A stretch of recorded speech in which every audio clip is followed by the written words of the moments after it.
இன்னைக்கு நீங்க வந்து பால் காய்ச்சல் தான் கத்துக்க போறீங்க. பால் காய்ச்சறதுக்கு வந்து ரெண்டு மெத்தட் இருக்கு. ஒன்னு வந்து ஓபன் வெசல்ல காய்ச்சறது, இன்னொன்னு மில்க் பாய்லர்ல காய்ச்சறது.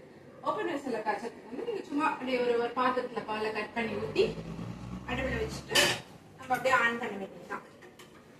இதுல என்ன கவனிக்கணும் அப்படின்னா, பால் பொங்குனதுக்கு அப்புறம் நோட் பண்ணிக்கணும். பால் பொங்கணும் ஃபர்ஸ்ட். பொங்குன பிறகு நீங்க வந்து சிம்ல வச்சிடணும். சிம்ல வச்சுட்டு 2 மினிட்ஸ் கழிச்சு தான் நீங்க ஆஃப் பண்ணணும். என்னக்கா அப்பதான் அதுல இருக்கிற கிருமிகள்லாம் முழுசா அழியும். இல்லைனாக்கா ஏதாவது வயிற்றுக்கு ஏதாவது பிரச்சனை கொடுத்துட்டே இருக்கும். இன்னொன்னு வந்து எந்த பால் காய்ச்சணும், எந்த பால் காய்ச்சக்கூடாது அப்படின்ட்டு இருக்கு. எந்த பாலை காய்ச்சணும் அப்படின்னு பாத்தீங்கன்னா,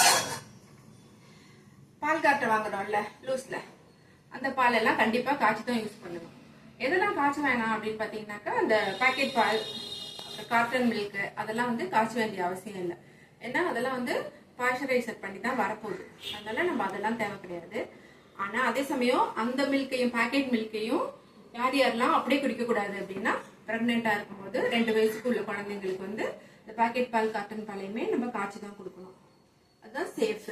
அடுத்தது மில்க் பாய்லர்ல எப்படி வந்து நம்ம பால் காய்ச்சணும் அப்படின்னு சொல்லி தரேன். ஃபர்ஸ்ட் வந்து ஒரு மில்க் குக்கர்.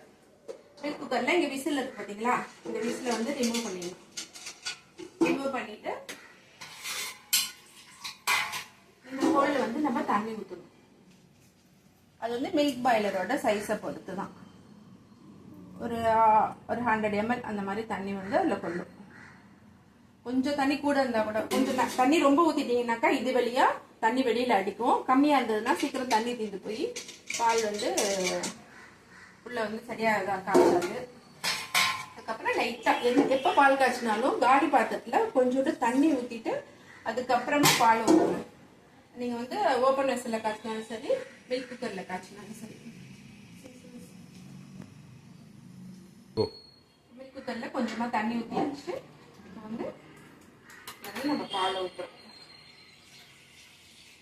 எப்பவுமே மில்க் குக்கர் வாங்கும் போது நீங்க 1 லிட்டர் பால் வாங்குறீங்க அப்படின்னா அதை கரெக்டா 1 லிட்டர் அளவுல மில்க் குக்கர் வாங்கக்கூடாது.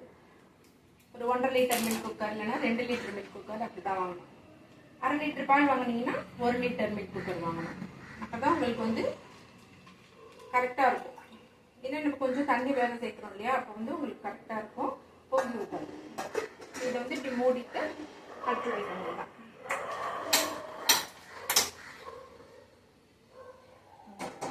இதை அடுப்புல வச்சுட்டு இதுல என்னத்தை நீங்க பார்க்கணும், என்ன விஷயம் பார்க்கணும் அப்படின்னாக்கா, இது வந்து விசில் வர ஆரம்பிக்கும். நல்லா ஃபுல்லா விசில் வர ஆரம்பிச்ச பிறகு சிம்ல வச்சிடணும். சிம்ல வச்சுட்டு 5 மினிட்ஸ் அப்படியே வச்சுட்டு நீங்க வந்து ஆஃப் பண்ணிட்டீங்கன்னாக்கா கரெக்டா இருக்கும். மில்க் பாய்லர்ல வந்து எதுக்கு பொங்காம இருக்கு அப்படின்னு பாத்தீங்கன்னா, இது வந்து டபுள் வால் இருக்கும். இதுல மேல நடுவில் தண்ணி ஊத்துறோம் பாத்தீங்களா, அந்த தண்ணி ஸ்டீம் ஆகி அந்த பாலை வந்து சூடு பண்ணும். அதனால இப்ப நீங்க இதுல காய்ச்சும் போது என்ன ஆகும்னா, பால் டைரக்டா சூடாகும்.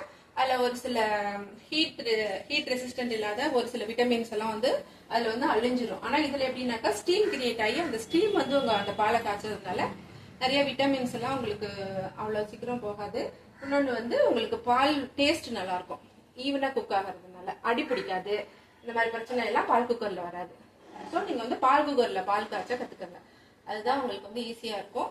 ஒரு சின்ன வேலை தான், தண்ணி ஊத்துற வேலை இருக்கும் அவங்கள்ட்ட தான். மித்தபடி உங்களுக்கு ரொம்ப இதா இருக்கும். அதே மாதிரி பால் பொங்கி ஊத்தி அடுப்பெல்லாம் மெஸ்அப் ஆகிறது அதெல்லாம் நடக்காது. ஆனா நான் இதுலயே பால் பொங்க விடுவேன். அப்படின்னா தண்ணி தீர்ந்து போச்சுன்னா பால் பொங்கி ஊத்திடும். ஸோ நீங்க அந்த மிஸ்டேக்லாம் பண்ணாதீங்க. எல்லாம் பழக ஒழுங்கா வந்துடும். தேங்க்யூ.